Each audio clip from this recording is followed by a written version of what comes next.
So, I want to do a quick lunchtime video discussion, and I kind of wanted to talk about my experiences since I've moved from where I used to live. And for one thing, and I will admit this, there are way more black people out where I live than I thought there would be. And it's funny because the other day, it was like, I think last week sometime, like Wednesday, I think it was Wednesday, either Wednesday or Thursday, when I took my boys over to the basketball court. There was a whole family of a whole black family that came to the basketball court, and they basically played a game against each other. It was a huge family, and they played, I think they were playing 21, playing Rod, whatever you call it. And the one thing I've noticed living where I live now is that I see more intact black families, and I'm talking about whole black families, than I ever saw living in the inner city, living in the hood. See, when I lived in the last place that I lived at, I didn't see that. I didn't see families come to the basketball court or come to the park or come to. We recently had a little festival thing right in front of our driveway. And I'm telling you, I never saw so many intact black families.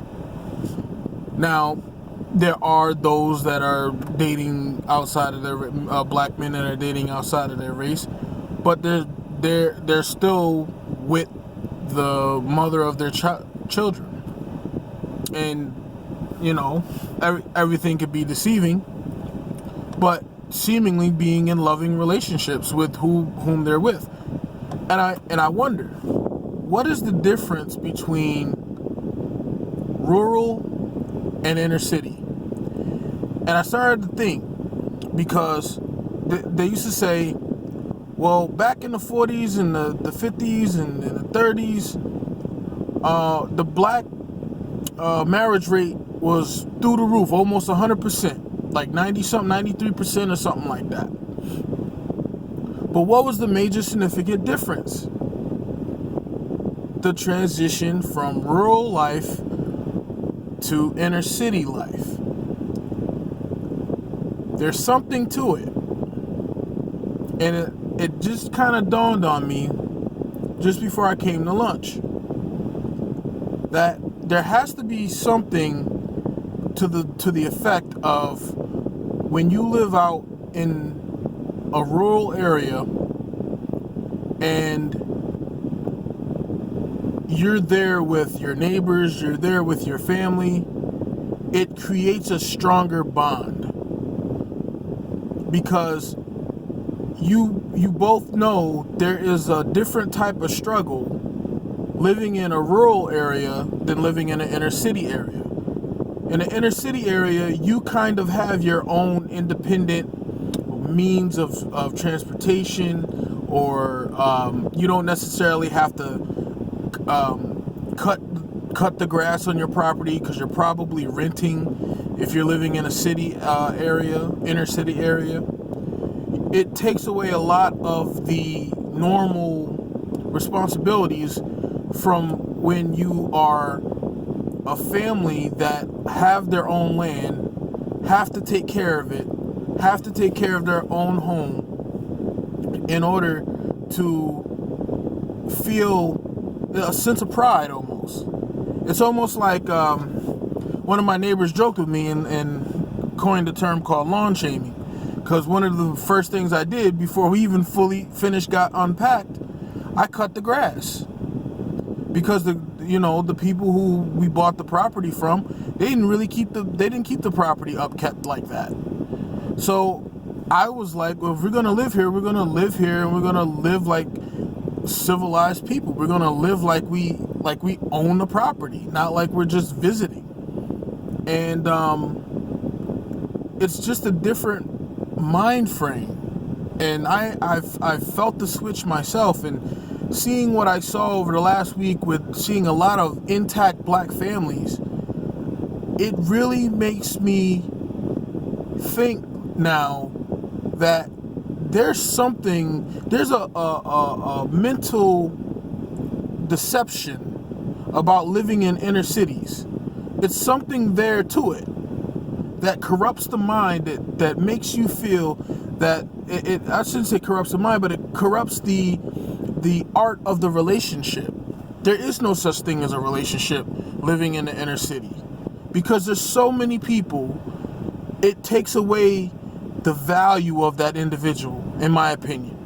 I think when you live in an area where there's 3,000 people in a 2-block radius, it's a lot different when there's only maybe 20 people living in a 2-block radius. Because there's a more intimate, it's more of an intimate situation. You get to know the people that you live around. Sometimes they want to get to know you. They want to know who is there. It's like with us. When we moved in, a lot of people we didn't know did just stop by, said hi. Welcomed us to the neighborhood, and it's something different to it. And I really think that being in the area that we are now, where it's not just so easy to get in a car and go 5 minutes and go somewhere. Like, it's going to take you 20 minutes, 30 minutes, 40 minutes. So, cutting the grass, coming a little too close to my car, though. It's going to take you some time to get somewhere. It's not the same comforts and ease as it is in the inner city. But with that being said, I don't want to make a long video because I don't want to struggle to get it uploaded. But let me know in the comment section, do you think my hypothesis is right? The fact that we have so many children born out of wedlock, it's because there's so many people around that it takes away that intimacy, that shame feeling. Because when there's only 20 people that really know you, and you got pregnant by a man you barely know, and they know that, come to find out, they find out that you're pregnant, or that you got someone pregnant. When it's a small group of people that you live around, that knew you, and they find this out, it's a little bit more shameful than if you live around 2,000 people and you can just front it off like it's whatever. It's their fault. It ain't my fault. I don't know. Let me know in the comment section. I'm out.